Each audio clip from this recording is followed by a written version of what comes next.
अस्सलाम वालेकुम। एक और इंटरेस्टिंग आर्टिकल है इफ़ पाकिस्तान एट वॉर। अच्छा, इस आर्टिकल से हमें पता चलेगा कैसे हम अपनी क्रिटिकल थिंकिंग को इन्हेंस करते हैं। राइट। जब हमें जैसे कि अभी सीएसएस के प्रीवियस करंट अफेयर में एक क्वेश्चन आया हुआ था कि पाकिस्तान की जो फॉरेन पॉलिसी है वो बेस करती है इमोशंस पे। राइट। तो उसके लिए हमें क्या चाहिए था, हमें थोड़ी सी रिसर्च चाहिए थी हमने फॉरेन पॉलिसी पाकिस्तान की पढ़ने के लिए।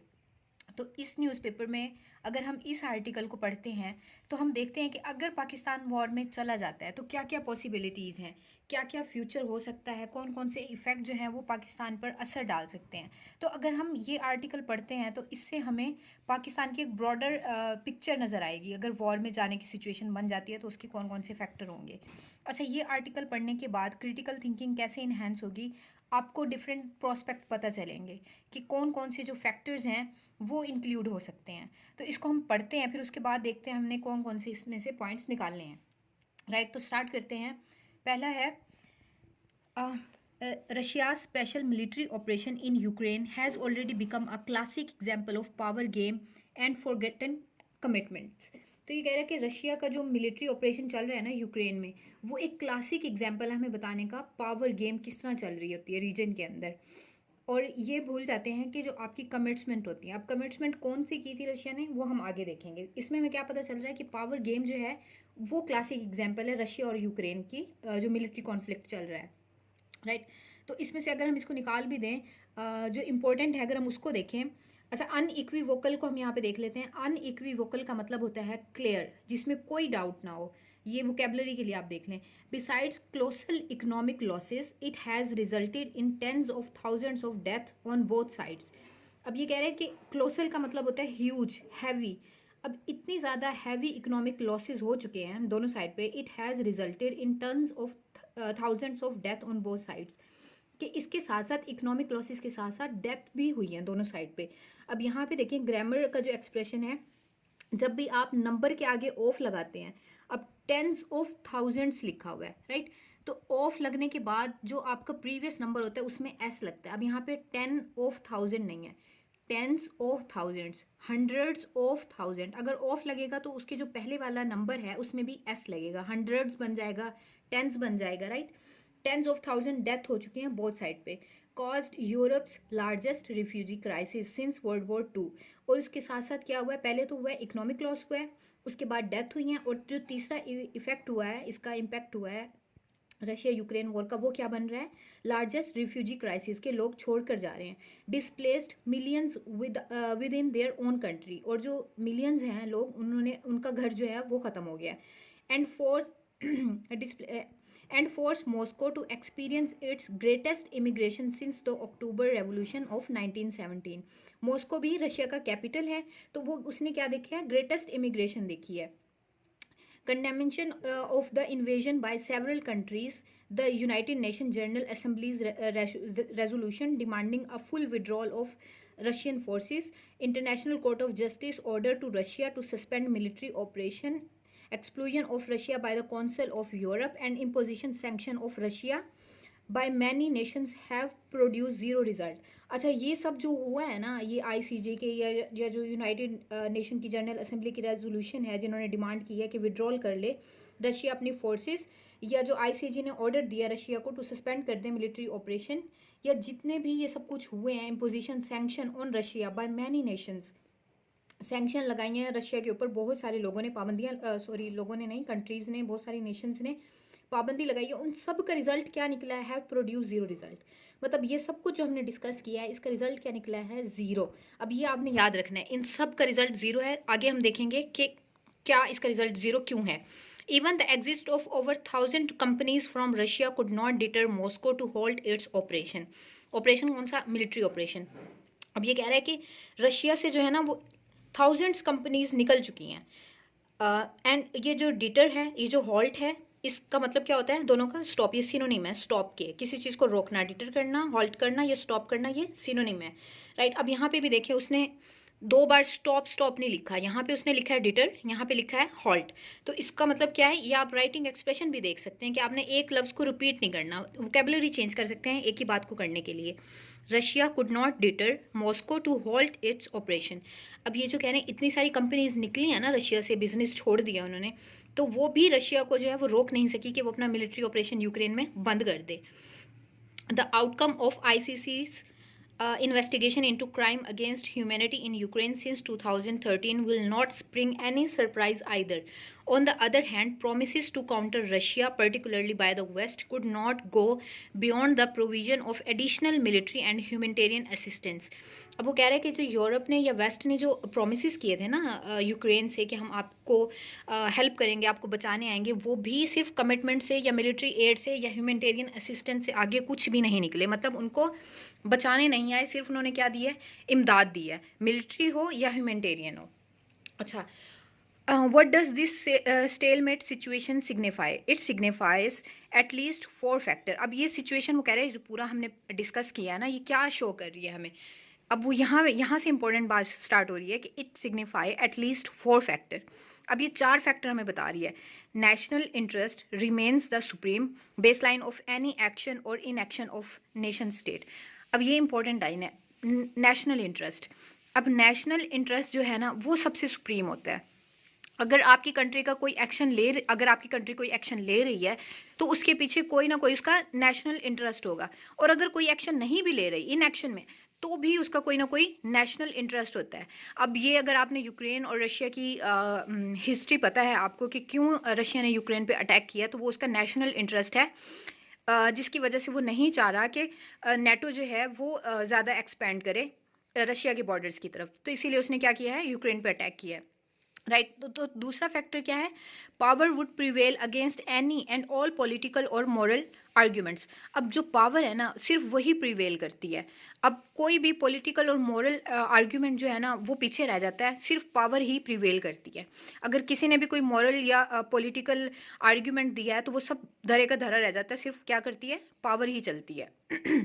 Justification for offering commitment and reengaging their own are both available and believable. अब जस्टिफिकेशन चल रही हैं सब कुछ कि अगर हम आपको अगर अब जैसे यूरोप ने प्रॉमिस किया था कि हम आपको हेल्प करने आएंगे, अगर आप कोई भी कंट्री यूक्रेन को कहा था कि अगर अटैक करता है, लेकिन अब सिर्फ क्या चल रही है, अब जस्टिफिकेशन चल रही है कि हम नहीं आ सकते वरना वर्ल्ड वॉर 3 स्टार्ट हो जाएगी। तो सब क्या जस्टिफिकेशन चल रही है।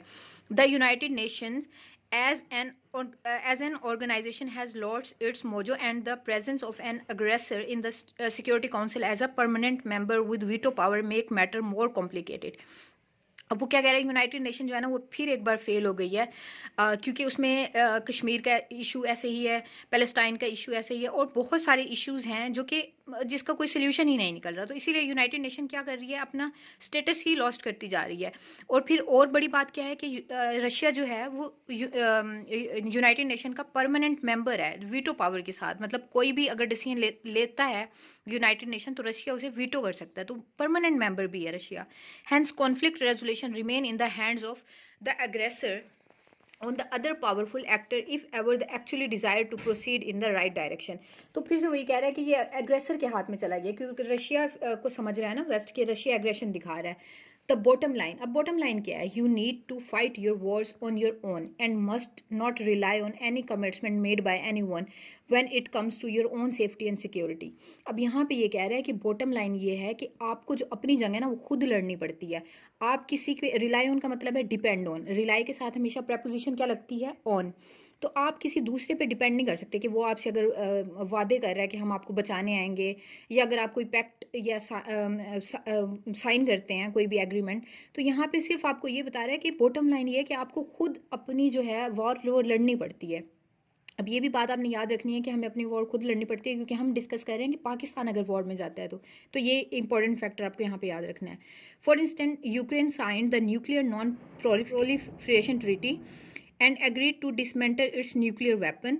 अच्छा, यूक्रेन ने क्या साइन की हुई है, nuclear non proliferation treaty sign की हुई है, जिसकी वजह से उसने क्या किए थे, अपने तमाम जो न्यूक्लियर आर्सेनल हैं वो डिसमेंटल कर दिए थे, वो ख़त्म कर दिए थे। In return, 3 powerful countries agreed in Budapest memorandum to to uphold the territorial integrity of Ukraine. अब उसके बदले में क्या दिया था, जब यूक्रेन ने अपने सारे जो न्यूक्लियर हथियार थे वो ज़ाया कर दिए थे, तो उसके बदले में 3 पावरफुल जो कंट्री थे ना, बुदापेस्ट मेमोरेंडम के थ्रू उन्होंने वादा किया था कि हम यूक्रेन की टेरिटोरियल इंटेग्रिटी की हिफाजत करेंगे। तो अब उसमें पहला देखते हैं, पहले तो यूके था, दूसरा US were the 2 signatories. UK और यूएसए 2 थे जिन्होंने प्रॉमिस किया था कि हम यूक्रेन की हिफाजत करेंगे। Any idea which country was the third? It was Russia. अब वो कह रहा है आपको आइडिया है कि तीसरा कंट्री कौन सा था? It was Russia. वो रशिया था, the same country which subsequently quest to invade Ukraine by launching a full scale military operation. ये वही कंट्री है जिसने वादा किया था कि हम यूक्रेन की हिफाजत करेंगे, जिसने अब मिलिट्री ऑपरेशन उसके ऊपर लॉन्च कर दिया है। Unlike human relationship, the conduct of Nations depend upon their respective national interest at a given time and not on any principle of morality. अब देखें, जो न्यूक्लियर हथियार ज़ाया करने का प्रिंसिपल है ना, वो सिर्फ किस पे बेस करता है? वो मोरालिटी पे बेस करता है कि अगर इससे इंसानियत को ख़तरा है, अगर न्यूक्लियर वेपन कोई कंट्री किसी मुल्क पे चला देता है, तो वो सारा प्रिंसिपल किसका है? प्रिंसिपल ऑफ मोरालिटी पे बेस करता है कि आपको न्यूक्लियर वेपन नहीं रखने चाहिए। तो उसी के चलते ही यूक्रेन ने अपने सारे हथियार जो हैं वो क्या कर दिए थे? वो ज़ाया कर दिए थे। लेकिन अब उसी और उन्हीं 3 कंट्रीज़ ने प्रॉमिस किया था कि हम आपको बचाएंगे अगर आप पे कोई अग्रेसर अटैक करता है। अब उन्हीं जिन्होंने प्रॉमिस किए थे वही स्टार्ट हो गए हैं उनको अटैक करने के लिए। तो अगर आप ये पॉइंट यहाँ अगर आप देखें, अगर आप सोच रहे हैं कि क्रिटिकल थिंकिंग कैसे न्यूज़पेपर से इन्हांस होती है, तो ये पॉइंट आप किसी और अगर आपका आ जाता है पाकिस्तान के न्यूक्लियर आर्सेनल पे, तो आप ये पॉइंट दे सकते हैं, बहुत ही सॉलिड पॉइंट है कि आपको अपने वॉर भी खुद लड़नी है और अपने न्यूक्लियर आर्सेनल की हिफाजत भी करनी है, क्योंकि अगर आप ज़ाया कर देते हैं तो इस तरह की सिचुएशन भी हमारे साथ बन सकती है। तो अब यहाँ इसीलिए कहते हैं कि न्यूज़पेपर पढ़ना बहुत ज़रूरी है, इससे ओपिनियन मेकिंग होती है। अब ये पॉइंट आप किसी भी उसमें लिख सकते हैं, आपके करंट अफेयर में, पॉलिटिकल साइंस में, कहीं पर भी आ जाए तो आप ये उठा के वहाँ लिख सकते हैं, राइट। अब आगे चलते हैं। Hence it is important to focus on what should be done, but more importantly to examine what could be done and what is actually being done. Taking a lead from history and the Russo Ukrainian war, Pakistan needs to reevaluate its approach toward a possible war with India और any other enemy. अब वो कह रही इस history से सीखते हुए ना, ये जो यूक्रेन के साथ जो कुछ भी हुआ है, रूसो यूक्रेन वॉर के साथ, पाकिस्तान को अपनी अप्रोच जो है ना उसको दोबारा से एग्जामाइन करना होगा कि अगर वो इंडिया या किसी और के साथ भी वॉर में जाता है तो क्या क्या सिचुएशन बन सकती हैं। Here are some points that need to attention of our strategist. अब वो यहाँ पे कुछ पॉइंट्स दे रहे हैं जो कि हमारे जो पॉलिसी मेकर्स हैं उनके लिए हैं। अब यहाँ से देखें ना, यहाँ से पाकिस्तान का स्टार्ट हो रहा है कि अगर पाकिस्तान अब वॉर में जाता है, अभी हमने देखी है हिस्ट्री। अब इस हिस्ट्री को, रूसो यूक्रेन की वॉर को देखते हुए हम पाकिस्तान की वॉर की सिचुएशन को एवेल्युएट करते हैं। In the event of war, the US might be the first one to warn against it and the last one to help Pakistan in terms of resources. अगर कहता है कि अगर पाकिस्तान इंडिया के साथ या किसी और एनिमी कंट्री के साथ वॉर में जाता है तो यूएस जो होगा ना, वो फर्स्ट कंट्री होगा जो वॉर्न करेगा पाकिस्तान को, और यही लास्ट कंट्री होगा जो हेल्प कर रहा होगा पाकिस्तान को इन टर्म ऑफ रिसोर्सेज। अभी ये आगे जाके आपको एक्सप्लेन होगा कैसे। The mantra of sanction will be repeated for after issuing serious warning to both side। अब यूएस से जो है ना वो सैंक्शन का मंत्रा जो कि यूएस जो कि अभी रशिया पे भी लगा है, यूएसए की तरफ से, यूरोप की तरफ से, और भी बहुत सारी डेवलप्ड कंट्रीज़ की तरफ से रशिया को भी सैंक्शन किया गया है, जो अभी हमने देखा भी है कि उन सैंक्शन का कोई असर नहीं पड़ा रशिया पे। तो यही मंत्र जो है ना ये रिपीट किया जाएगा, सीरियस वार्निंग दी जाएंगी इससे पहले to both side. Meanwhile arm producing companies would be flashing favourable tenders. लेकिन इसी के साथ साथ जो आर्म प्रोड्यूस्ड कंपनी है यूएसए की, वो उनके लिए क्या बन जाएगा? ये फेवरेबल टेंडर बन जाएगा बोथ साइड्स के लिए, इंडिया के लिए भी, पाकिस्तान के लिए भी। क्योंकि अगर कोई कंट्री जंग में हो तो वो क्या करती है, बहुत ज़्यादा अपना जो एक्सपेंडिचर है वेपन्स को लेके वो उनका बढ़ जाता है। तो अभी देखें, ये हमने ये पढ़ा था कि यूएस के लिए फर्स्ट और लास्ट होगा वो हेल्प कर रहा होगा, फर्स्ट होगा वॉर्न कर रहा होगा और लास्ट होगा हेल्प कर रहा होगा। वॉर्न अब अभी हमने देखा किस सेंस में कर रहा होगा, सैंक्शन के सेंस में, सैंक्शन लगा रहा होगा, और हेल्प किस सेंस में कर रहा होगा, रिसोर्सेज, वो यही वेपन वाली जो कंपनी है, ठीक है। यहाँ तक हमने पढ़ लिया। There must be a hurriedly arranged debate in the UN security council with China issuing supportive statement in favour of Pakistan. Hurriedly का मतलब होता है, जैसे हम बोलते हैं ना हरी, जल्दी में, तो एक स्टेटमेंट माइट भी आ सकती है यूएन सिक्योरिटी काउंसिल, चाइना दे सकता है पाकिस्तान की सपोर्ट में। Indeed China would like to have a situation this rather than outrightly supporting Pakistan. अच्छा, अब चाइना क्या करेगा? चाइना की ख्वाहिश होगी कि ये सिचुएशन जो है ना ये जल्दी से ख़त्म हो जाए। डिसिपेट का मतलब होता है वैनिश करना, कोई चीज़ को ख़त्म करना। तो चाइना चाहेगा ये सिचुएशन क्या है, ये ख़त्म हो जाए कि उसे किसी को सपोर्ट करना पड़े। तो इसका जो नेक्स्ट पार्ट है वो हम पार्ट बी में कवर करेंगे। Thank you.